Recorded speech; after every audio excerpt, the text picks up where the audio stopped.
Bonjour et bienvenue dans ce nouvel épisode de Bon Plan. C'est un numéro un peu spécial que nous vous proposons avec Thomas Rozek du podcast quotidien Programme B. Bonjour Thomas. Salut Thibaut, on a eu envie ensemble de s'interroger sur le coût réel de la viande, à la fois le coût écologique, le coût économique, mais aussi le coût humain. Comment fonctionne cette industrie souvent très opaque ? Quel est son impact sur les êtres humains qui y travaillent, sur les non-humains qui y perdent la vie et sur le monde qui les entoure ? Pour en discuter, nous avons commencé à interroger Nicolas Trèche de la Toulouse School of Economics. Il est co-initiateur avec Laurent Bègue du CNRS du lundi vert. Le lundi vert, c'est une action qui consiste à s'abstenir à manger de la viande et du poisson le lundi. Il nous a décrit ce que représente la production de la viande dans l'économie mondiale et française, ce qu'elle coûte et ce qu'elle rapporte.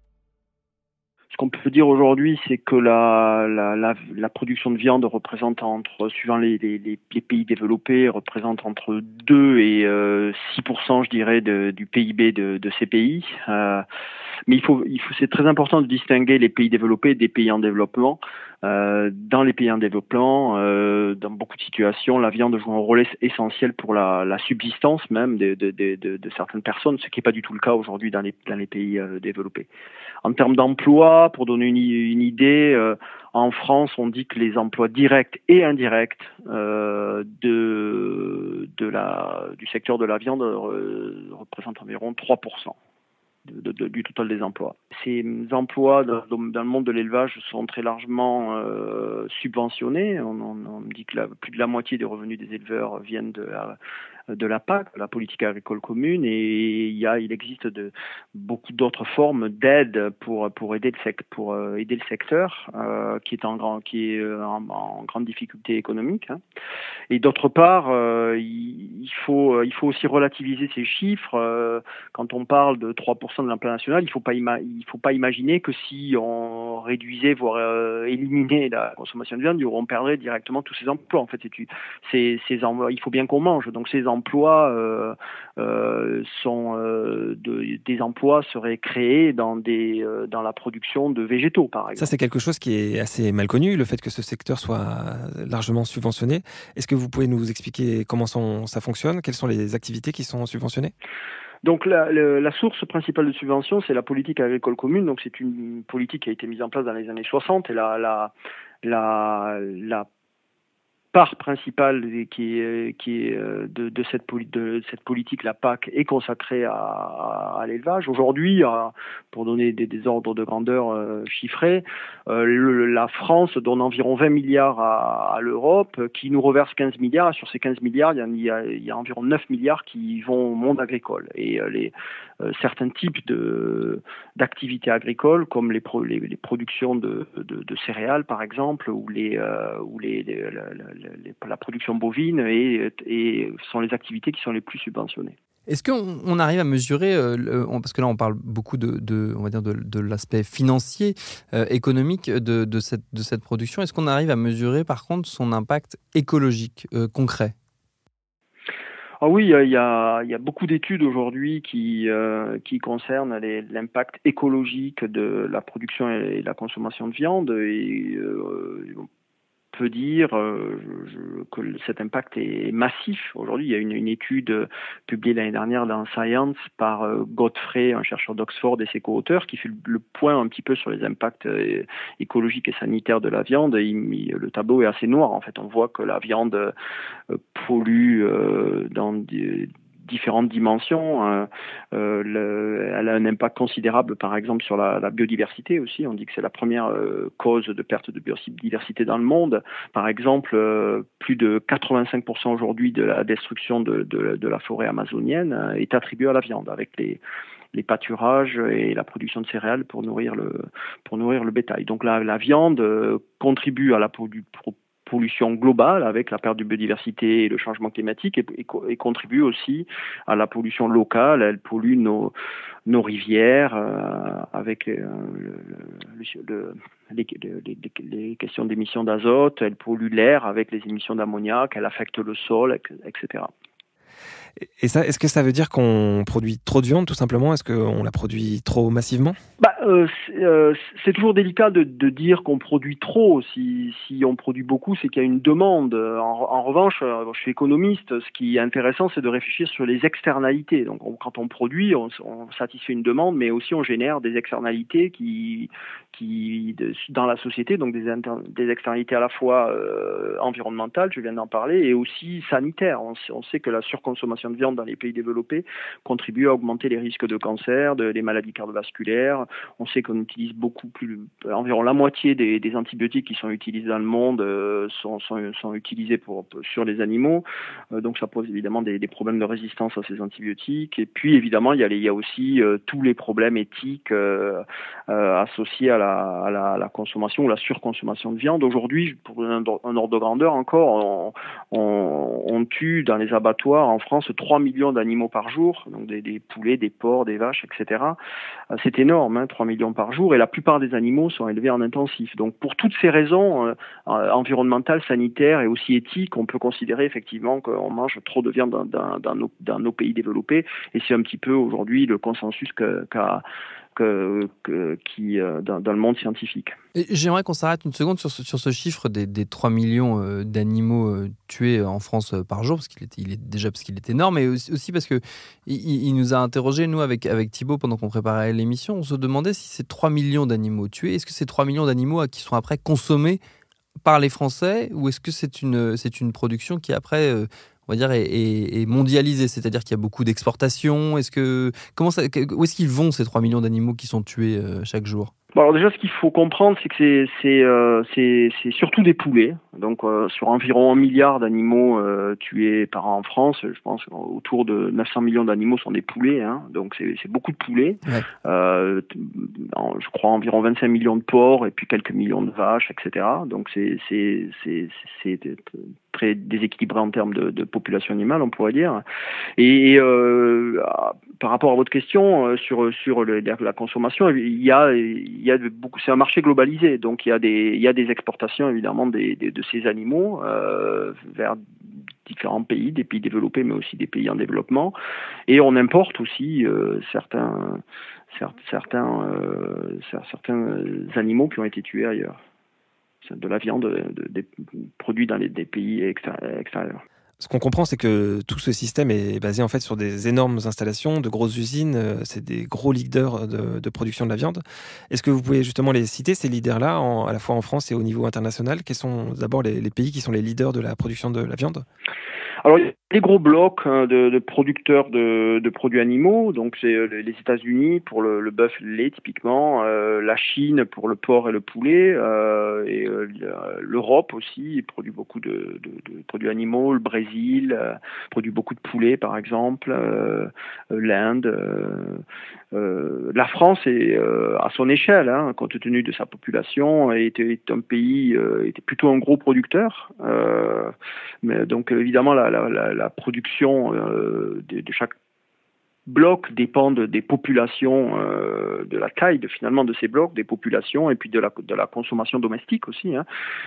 Si on regarde la consommation domestique, on voit que dans les pays développés, la consommation annuelle de viande se situe entre 60 et 120 kilos par an. Donc les États-Unis étant un petit peu au-dessus de cette fourchette, la France se situe à 90 kilos et le Japon étant un petit peu en dessous de cette fourchette puisque les Japonais consomment beaucoup de poissons.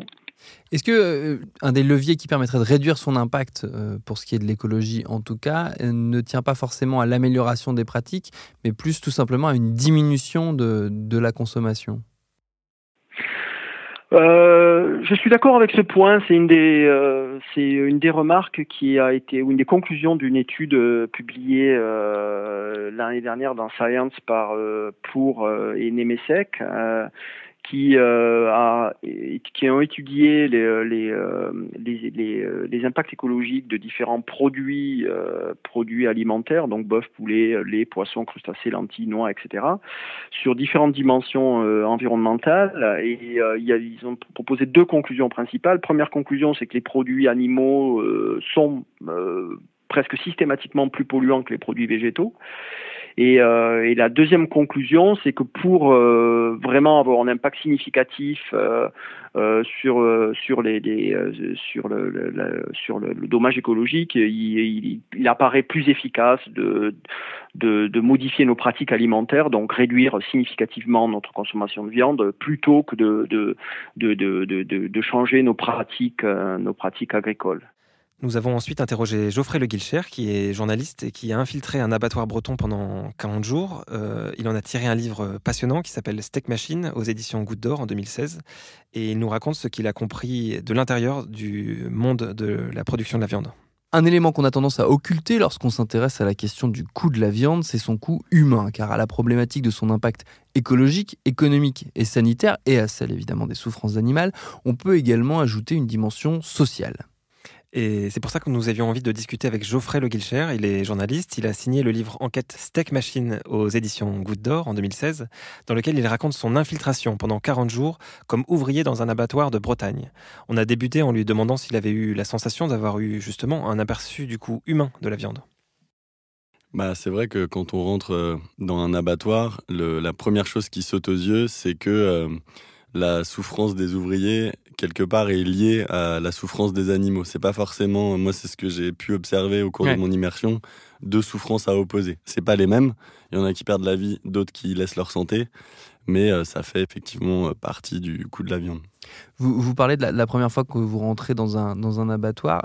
Justement, cet abattoir donc, qui est au cœur du livre, vous l'appelez Mercure parce il y fait chaud, c'est une petite planète, vous dites, et qui est peuplée d'êtres étranges que vous appelez les hommes crabes. C'est les ouvriers donc, des abattoirs qui ont les bras surdéveloppés à force de bosser. Il y a un côté presque irréel. C'est la sensation que vous avez eue en entrant dans cet abattoir? Ouais, j'accorde beaucoup d'importance aux premières sensations quand j'arrive quelque part. Et c'est vrai que quand je débarque dans l'abattoir, je suis pas épais, ils sont tous hyper stock, ils ont des avant-bras énormes.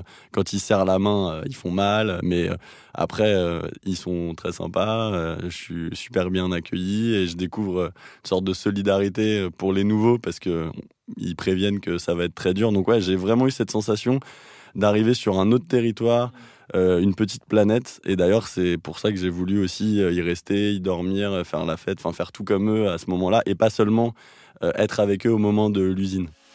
Comment c'est ? C'est un métier qui doit être fait du mieux que possible. Psychologiquement, au départ, c'est dur. Moi, je viens de la boucherie, j'étais responsable de rayon pendant plusieurs années. Au début, je savais pas si j'allais revenir ou pas, quoi. Puis bon, au bout d'un moment, on s'y fait et voilà, quoi. Ce qui est intéressant, c'est que toute cette souffrance, elle est taboue, et c'est d'ailleurs une des révélations de votre livre. Même quand certains organismes tentent de faire des rapports, de montrer la souffrance des gens qui y travaillent, tout ça, c'est caché. En fait, oui, c'est exact. C'est qu'en fait, l'acte de naissance des abattoirs, comme l'a expliqué la sociologue qui a fait un peu d'histoire sur des abattoirs, Catherine Rémy, en fait, c'est que il y a 2 siècles, on égorgeait les animaux dans la rue, et il y a eu 2 grands problèmes, pour vraiment le faire court. Il y avait des problèmes d'hygiène, il y avait des rivières de sang partout, et il y avait un problème soulevé par les autorités publiques qui est un peu plus intéressant, qui était la peur que les hommes, en voyant ce spectacle, reproduisent la même chose entre eux. Sous-entendu, ça puisse donner des idées à des Jack l'Éventreur ou des égorgeurs potentiels. Et donc, on a eu l'idée de créer les abattoirs en périphérie des villes ou à la campagne, c'est-à-dire loin des yeux.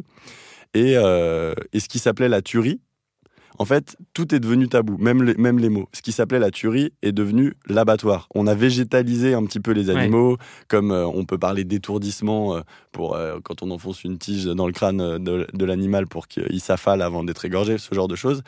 Et en fait, ça a créé un tabou qu'on a un peu oublié. On a oublié les abattoirs, et en fait, les gens qui travaillaient dedans, leur métier est devenu tabou, c'est-à-dire qu'ils n'en parlent pas auprès de leurs proches. Moi, j'ai un tonton dans ma famille qui a bossé toute sa vie dans un abattoir, qui a perdu un doigt. Je sais toujours pas quel poste il occupait. C'est même après mon livre. C'est la seule personne avec qui j'ai pas pu en parler.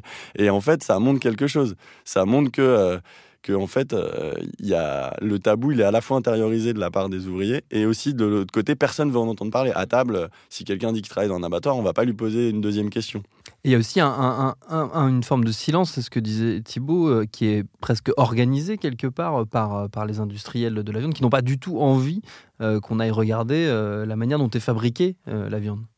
Alors je dirais que leur organisation et l'histoire des abattoirs a fait que effectivement ils se sont créés dans le tabou, mais qu'aujourd'hui ils ont été un peu dépassés par ça. C'est-à-dire que par exemple on voit en Allemagne les plus grands abattoirs maintenant sont en mode transparence totale, ils laissent les organisations de défense des animaux les visiter quand ils veulent.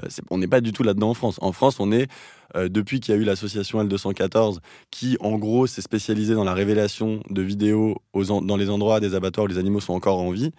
Il y a eu à l'inverse une sorte d'augmentation du tabou. On a construit carrément à l'intérieur de l'abattoir un mur entre la tuerie et le reste de la chaîne, car l'endroit où ils sont mis à mort s'appelle toujours la tuerie.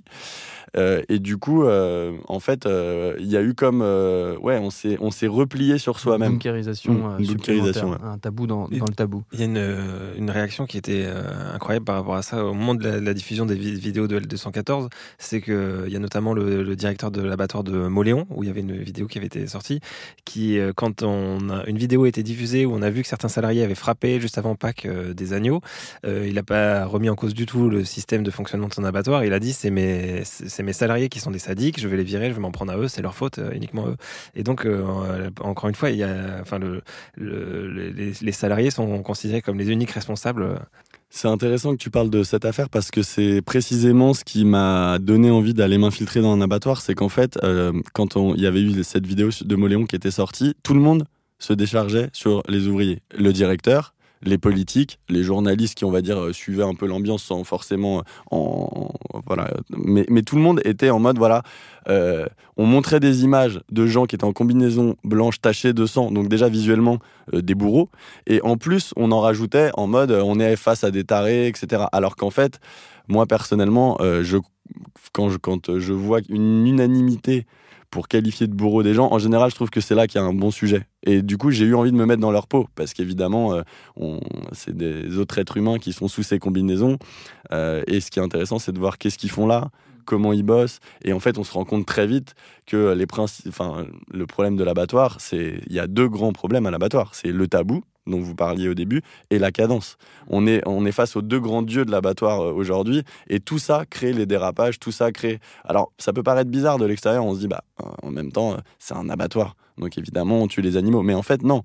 Il y a une science de la mise à mort, il y a des codes, il y a des lois, il y a même des lois du bien-être animal en abattoir. Et en fait, on se rend compte que tout ça est absurde. Et tout est régi par la règle des 60 secondes et des bips qui sonnent. Alors, dans l'abattoir où j'étais, effectivement, qui est une chaîne bœuf, c'est-à-dire qu'il y a des vaches, des veaux ou des taureaux qui passaient devant moi. En gros, c'était 59 secondes à 60 secondes pour traiter chaque animal. Par exemple, pour les cochons, c'est 20 secondes par animal. Pour les poulets, ça peut être 3 ou 4 secondes.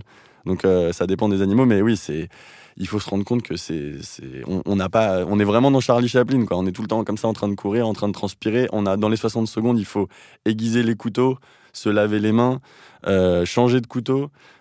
Et on est vraiment, on est en train de courir. En plus, on est sur une nacelle qui monte et qui descend avec les pieds. Donc, autant vous dire qu'au début, vous faites le mouvement inverse, vous partez en haut quand vous voulez aller en bas. Ça met vraiment beaucoup de temps pour arriver à se coordonner. Et c'est d'ailleurs toute la particularité de l'abattoir, c'est-à-dire que le travail à la chaîne, c'est très intéressant, est né dans les abattoirs de Chicago, il y a à peu près 1 siècle et demi, et voire même 2 siècles, et en fait, c'est développé après. Henry Ford a visité les abattoirs de Chicago et a imaginé qu'à la place de dépecer des animaux, il allait monter des voitures, mais il a recopié l'organisation.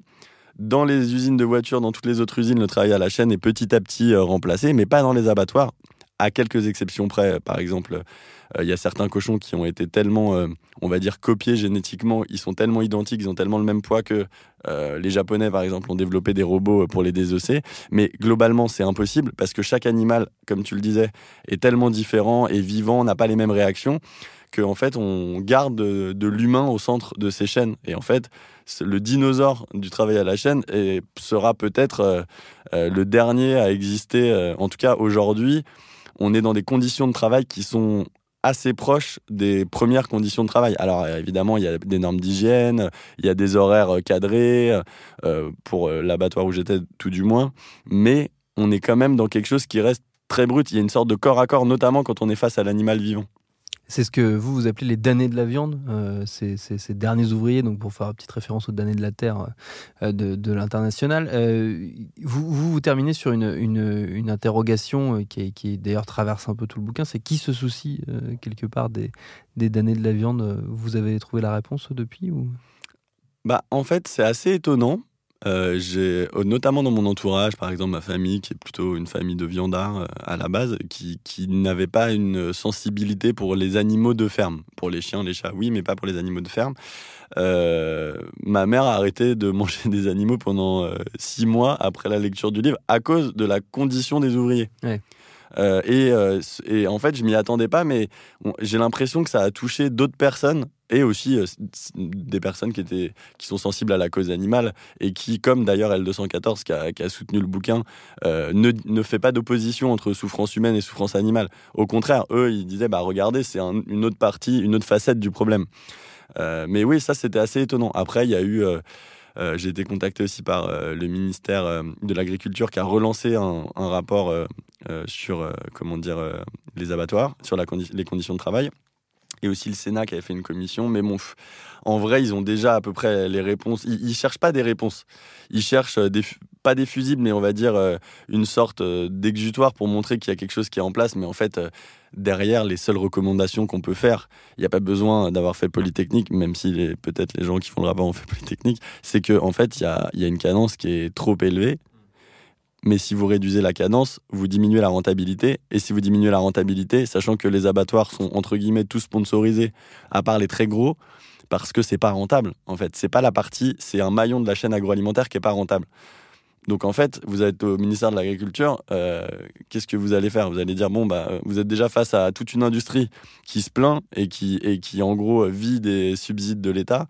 Et vous n'allez pas leur imposer des normes encore plus drastiques. Donc en fait, on est dans un cul-de-sac à ce niveau-là, je pense. Sur la rentabilité, ça c'est vraiment intriguant, cette dimension-là. C'est vrai que c'est quelque chose qu'on ne perçoit pas forcément de l'extérieur. Mais oui, parce que les gens qui travaillent là sont très mal payés. Il y a un système économique qui est là pour toujours pousser à plus de rentabilité, plus d'efficacité. Et pourtant, l'efficacité, elle n'est pas là parce que c'est pas rentable. C'est hyper étonnant. En fait, on est face à un mélange de différents industries qui sont modernes et anciennes. Si on schématise la chaîne agroalimentaire, il y a l'agriculture, je parle pour les animaux, il y a l'agriculture, donc les éleveurs, il y a les abattoirs, il y a les supermarchés. Il n'y a pas que les supermarchés, mais c'est eux qui dominent le secteur. Et il y a les consommateurs. Et en fait, ceux qui tiennent les rois, les papes de la chaîne, c'est les supermarchés et quelques gros industriels. Mais en vrai, les supermarchés. Et donc, du coup, par exemple, Intermarché a sa propre flotte de pêche. Leclerc a ses propres abattoirs. Donc, en fait, ils peuvent fixer le cours du kilo de tel ou tel animal, soit directement par les quantités qu'ils achètent, soit parce que ça leur appartient. Et en plus, derrière, c'est eux qui vendent aux consommateurs, donc ils font des promos l'été pour les barbecues ou à la rentrée quand les congélateurs sont vides parce que les gens sont partis en vacances. Et donc, du coup, c'est eux qui gèrent l'activité de A à Z. Donc, à partir de là, ils sont obligés de composer avec le fait que l'agriculture n'est pas rentable, les abattoirs sont pas rentables, ils se débrouillent avec l'État, avec l'Europe pour avoir des subventions. Mais pour vous donner une idée, le kilo de bœuf, la rentabilité moyenne nationale il y a 2 ans, quand moi j'étais dans mon abattoir, d'après les chiffres du ministère de l'Agriculture, c'est 0,01 centimes d'euros pour un abattoir moyen. Après, pour les très gros, ils arrivent à faire monter un peu la rentabilité. Par kilo carcasse. Ça veut dire même avec les os, parce que tout est vendu, tout est utilisé. La graisse pour faire des bonbons Haribo, certains, parce que maintenant ils en font sans graisse de porc, après avoir eu des difficultés avec des organisations juives et musulmanes qui se plaignaient que c'était pas indiqué. Et aussi certains véganes. Et du coup, plus l'abattoir est gros, plus ils peuvent utiliser des petits bouts. Donc on parle du kilo carcasse. Donc tout, quoi. Et c'est 0,01 centime. Et pour le porc, c'est négatif. Ils perdent de l'argent. En fait, on est tous confrontés à ce qu'on appelle le paradoxe de la viande, c'est-à-dire que de fait, on n'a pas envie de faire souffrir des animaux, et pour autant, on est très nombreux à en manger, donc à accepter qu'ils soient tués. Comment, en ayant travaillé dans un abattoir et en ayant vu ces animaux, comment ils sont transformés, comment toi tu résous ou non ce paradoxe de la viande ? Je pense que déjà, il faut avoir en tête qu'on est face à quelque chose de millénaire. C'est-à-dire qu'il y a des théories sur le fait que nos descendants, les grands singes, mangeaient que de l'herbe à un moment donné, mais l'être humain s'est mis à manger des animaux depuis extrêmement longtemps. Et donc, du coup, on est face à quelque chose qui est très profond. Souvent, quand on aime tel animal, telle viande, c'est depuis qu'on est bébé qu'on la goûte. Donc en fait, nos goûts sont forgés à travers ça. Et donc, on est un peu dans une sorte de schizophrénie, même quand éthiquement on se dit il y a un problème. Mais ce qui est intéressant, c'est qu'en fait, le paradoxe, c'est que depuis qu'on a créé des animaux en fait, de ferme ou des animaux modifiés pour pouvoir être consommés largement, on a comme mis une loupe sur ce qui n'était pas éthique, c'est-à-dire qu'on les traite comme des pièces d'usine, c'est-à-dire ils ont une vie qui est horrible depuis la naissance à leur mort, leur mort étant l'un des points culminants, mais pour certains animaux, leur vie étant pire que leur mort. Donc c'est paradoxalement ce qui a fait naître l'éthique animaliste. C'est la révolution industrielle qu'on s'est mis à cultiver et à élever des animaux plutôt que les cultiver. On s'est mis à élever des animaux en masse et à les tuer en masse, n'importe comment, de façon inhumaine, on a envie de dire. Et c'est ça qui fait que, en fait, la schizophrénie, elle est sociétale, elle est culturelle, elle est familiale. Et donc, moi, je comprends tout à fait, et je suis le premier à être dans ce cas-là, qu'on puisse se dire il y a un énorme problème, je veux plus que ce soit comme ça, et en même temps être invité chez des amis et à encore trouver du plaisir à manger un steak ou du poulet parce que voilà, c'est très profond, c'est quelque chose qui est extrêmement profond. Merci d'avoir écouté cet épisode de Bon Plan. Merci à Thomas Rozek de l'avoir organisé avec moi. Si vous l'avez apprécié, n'hésitez pas à en parler autour de vous. N'hésitez pas à le partager ou même à mettre une bonne note sur les applications de podcast. Moi, je vous donne rendez-vous dans 15 jours et d'ici là, cultivez bien.